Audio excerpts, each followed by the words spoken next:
شروع کرتے ہیں اللہ کے ببرکت نام سے جو مالک کائنات بھی ہے، جو مالک شہر بھی ہے۔ آج جو تاریخی واقعہ لے کر میں آپ کی خدمت میں حاضر ہوا ہوں وہ ہے قسطنطنیہ کی فتح۔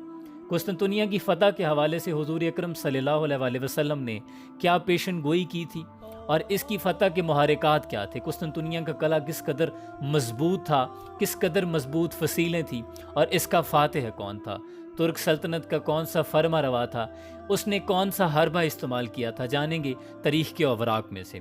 ان سب سوالات کے جوابات جاننے کے لیے گزارش ہے کہ اس ویڈیو کو آخر تک ضرور دیکھیے گا۔ قسطنطنیہ جسے آج استنبول کہا جاتا ہے، اس کے متعلق حضور اکرم صلی اللہ علیہ وسلم نے اپنے ارشادات میں قسطنطنیہ فتح کرنے والے مسلمانوں کے لیے خوشخبری عطا فرمائی تھی۔ ایک موقع پر آقا کریم صلی اللہ علیہ وسلم نے فرمایا، تم ضرور قسطنطنیہ فتح کر لو گے، پس بہتر امیر اس کا امیر ہوگا اور بہترین لشکر وہ ہوگا۔ مسند امام احمد جلد نمبر 4 صفحہ نمبر 335 میں یہ درج ہے۔ یہی وہ فرمان علی شان تھا جس نے ہر دور میں مسلمان فاتحین کو قسطنطنیہ فتح کرنے کا پروانہ بنائے رکھا، لیکن پے در پے حملوں کا سامنا کرنے کے باوجود بھی اس قدیم شہر کے دروازے کسی مسلمان فاتح پر نہ کھل سکے۔ خلافت راشدہ کے دور سے ہی جب اسلامی سلطنت کو بہت زیادہ وسعت ملی اور قسطنطنیہ فتح کرنا ہر مسلمان سے پسالار کا خواب تھا۔ قسطنطنیہ کی فتح کے لیے جانے والی مہمات میں کئی جلیل القدر صحابہ کرام اہل بیت رضوان اللہ علیہم اجمعین بھی شامل رہے۔ حضرت عمر بن عبدالعزیز، ہشام بن عبد الملک، مہدی عباسی اور ہارون رشید جیسے پرجلال خلفاء نے بھی اس شہر قسطنطنیہ کو فتح اور تسخیر کرنے کے لیے بڑے بڑے زبردست حملے کیے، مگر قسطنطنیہ کسی سے بھی فتح نہ ہو سکا۔ قسطنطنیہ ایک ناقابل تسخیر شہر تھا، اس کے 3 اطراف میں سمندر تھا اور صرف ایک حصہ خشکی تھی۔ شہر کے گرد 14 میل کی ایک قطع دائرے میں ایک مضبوط فصیل تھی جس پر 170 فٹ کے طویل برج بنے ہوئے تھے۔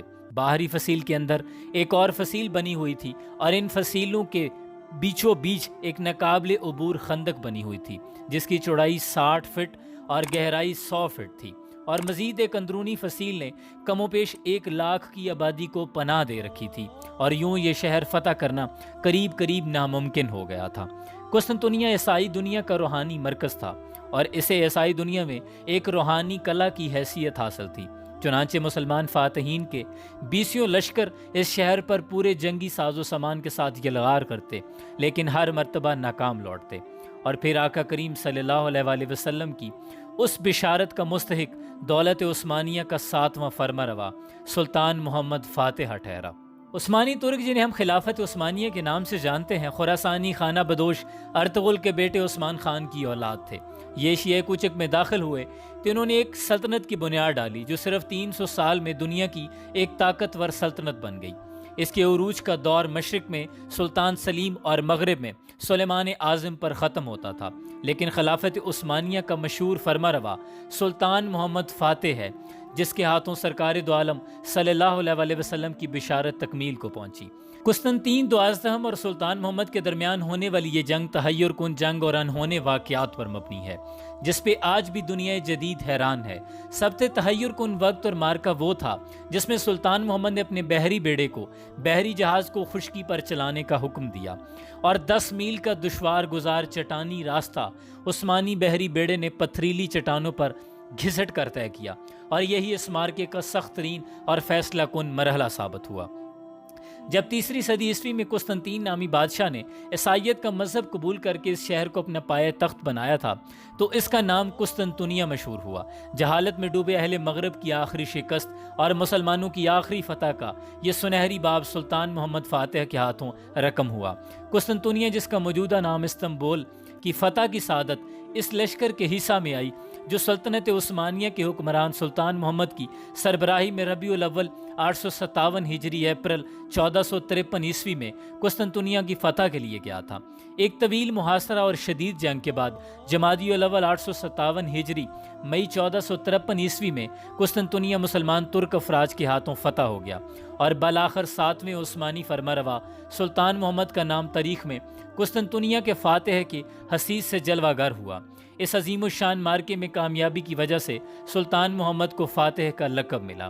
اب تاریخ اسے سلطان محمد فاتح کے نام سے جانتی ہے۔ سلطان محمد فاتح نے فتح قسطنطنیہ کے بعد فصیل شہر کے قریب مدفون میزبان رسول صلی اللہ علیہ وآلہ وسلم حضرت ایوب انصاری رضی اللہ تعالیٰ عنہ کا مزار اور مزار کے ساتھ ایک مسجد تعمیر کروائی۔ اس مسجد کا نام جامع ایوب رکھا گیا۔ سلطان محمد فاتح نے یونان، بوسنیا، کریمیا سمیت کئی یورپی علاقوں کو بھی فتح کیا اور بہت سی یورپی ریاستوں کو اپنی اسلامی سلطنت کا حصہ بنایا۔ فوجی مہمات کے ساتھ ساتھ سلطان محمد نے عثمانی سلطنت میں علوم و فنون کے فروغ پر بھی بہت توجہ دی۔ یا یوں کہا جا سکتا ہے، جو کہ کہنا حق بجانے بھی ہوگا، کہ ترک قوم اور ترکی میں آج جو تعلیم کا فروغ نظر آتا ہے، اس میں عثمانی حکمرانوں اور بالخصوص سلطان محمد فاتح کا بڑا کردار ہے۔ سلطان محمد فاتح نے 6 ربیع الاول 886 ہجری 3 مئی 1481 میں 51 سال کی عمر میں وفات پائی۔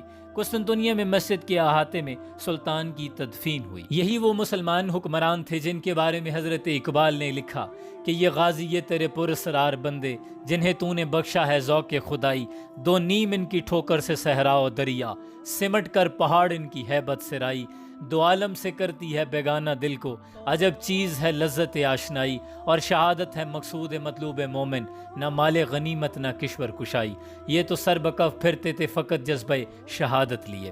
اللہ مسلمانوں کو کھویا ہوا وقار دوبارہ عطا فرمائے۔ ایک وہ وقت تھا کہ مسلمانوں کے نام سے کفار کے لشکر کانپ اٹھتے تھے۔ حضرت اقبال نے لکھا، کس کی ہیبت سے صنم سہمے ہوئے رہتے تھے، منہ کے بل گر کے ہو اللہ احد کہتے تھے۔ یہ ہمارے اسلاف کی قربانیاں تھیں۔ امید ہے آج کی ویڈیو آپ کو پسند آئی ہوگی۔ اس طرح کے بہت سے تاریخی واقعات کو جاننے کے لیے ہمارے ساتھ جڑے رہیے۔ میرے چینل کو ضرور سبسکرائب کیجیے گا۔ اپنا بہت سا خیال رکھیے۔ حیات باقی، ملاقات باقی۔ السلام علیکم۔